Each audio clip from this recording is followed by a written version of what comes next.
सादिया को अल्लाह ने आज अपने तीसरे जिन्स से नवाजा था।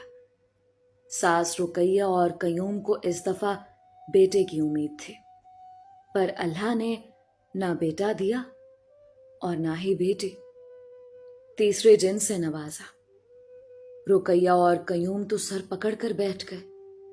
ना मातम कर सकते थे और ना सादिया और उसके बच्चे को घर से निकाल सकते थे। फिलहाल मोहल्ले वालों से ये बात छुपी थी। सबको यही बताया गया कि इस दफा भी बेटी है। दाई को ज्यादा पैसे देकर चुप रहने को कहा गया।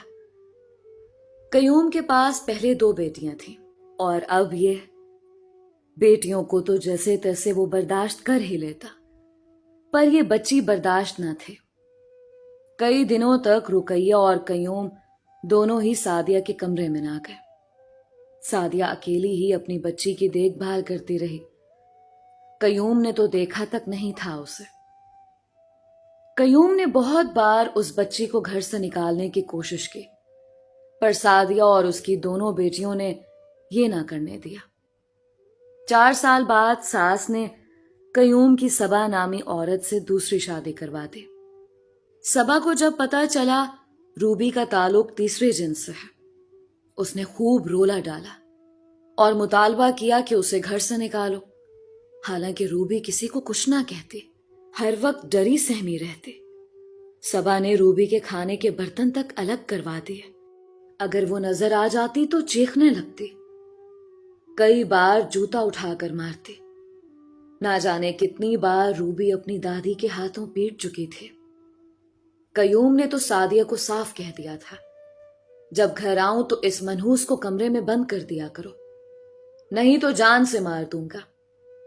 दूसरे ही साल में सबा के 2 जुड़वा बेटे हो गए। उसके तो कदम जमीन पर नहीं टिकते थे। सास ने भी उसे हथेली का छाला बनाकर रखा हुआ था। सारा दिन सादिया काम करती और बातें सुनती। वैसे तो सबा अपने दोनों बेटों को सादिया और उसकी बेटियों से दूर रखती, लेकिन बेटों के गंदे कपड़े बेटियों से धुलवाया करती। क्या मजाल कि वो मना करते। कयूम अपने दोनों बेटों के लिए खिलौने लाया। रूबी का भी दिल करता कि वो उन खिलौनों से खेले। चोरी छुपे वो एक खिलौना उठा लाई। सबा को पता चला तो उसने रुकैया और कयूम को शिकायत की।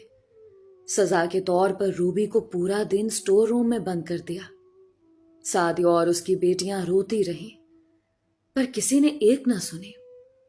घर में काफी वक्त के बाद सबके लिए गोश्त बना। रूबी हमेशा की तरह कमरे में बंद थी। गोश्त की खुशबू ने उसे कमरे से बाहर आने पर मजबूर कर दिया। वो छुपती हुई किचन में पहुंची, जहां उसे अपनी मां नजर आई। अम्मी जान, मुझे एक बोटी दो ना, रूबी ने निहायत मासूमियत से मां को कहा।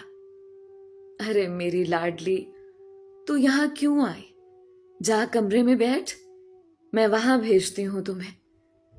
नहीं अम्मी, अभी दो ना, बस एक।